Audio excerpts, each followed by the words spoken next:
Рахмат, урматтуу төрага, урматтуу депутаттар. 2016 жылы президентибиз тарых жана маданият жылы деп жарыялады. Алдыда жалпы элдин духун көтөрө турган салтанаттуу иш-чаралар, тарыхый маракелер пландалып жатканы түшүнүктүү. Бирок мен улуттук тарыхыбызга байланыштуу бир көйгөйлүү маселе жөнүндө айткым келет. Биздин кылымдардан берки тарыхыбызды камтып турган документтер, экспонаттар, сакталып турган архивибиздин, музейлерибиздин абалы абдан начар. Республикалык борбордук архивдерде музейлерден тартып райондук архивдерге чейин материалдык техникалык базаларды эскирип, имараттар авариялык абалга жетип капиталдык оңдоого муктаж. Борбордук тарых музейи толугу менен иштебей турат. Бөлүнгөн каражаттын баарын салтанаттуу иш-чаралар, аш тойго чачып жибербей, пахазуканы азыраак жасап, бул жылдын эсте кала тургандай жакшы иштерди аткаруу талап кылыш керек. Биздин 14-кылымдан баштап 20-кылымдын ортосуна чейинки тарыхыбызга байланыштуу бардык документтер Санкт-Петербург, Москва, Ташкент, Алматы архивдеринде сакталып турат.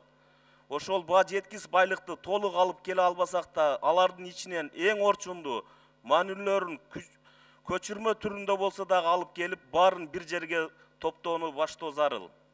Бул биздин эгемендүү өлкөнүн келечеги үчүн, биздин кийинки урпактарыбыз үчүн керек. Түп нускасынын документтердин жоктугу тарыхты изилдөөгө, материалдардын жетишсиздиги, өз элин, мекенин тарыхын билбеген муундарды пайда болушуна алып келет.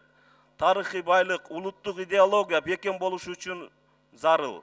Азыркы мамлекеттер аралык келишимдин негизинде биздин тарыхчылар, архивчилер Россия тарапы менен ушул багытта жемиштүү кызматташса болмок. Дагы айтып кете турган экинчи маселем, эми социал төлөмдөрү көбөйтүү тууралуу долбоор президентке чейин жетип, анын төлөмдөрү тууралуу аны төмөндөтүү тууралуу буйрук берилди.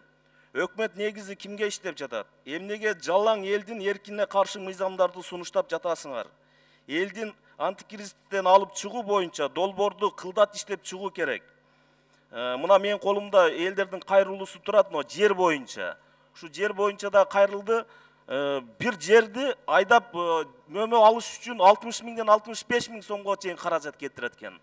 Андан кийин тапканы 45 миң сомго чейин гана табат экен, бул жерден пайда таппай атат да. Буну айтып атканым себеби, кээ бирки айыл өкмөттөрдө уже жерге ушундай салыктар салып, уже элдерди кыйнап акчаларын ала баштаптыр.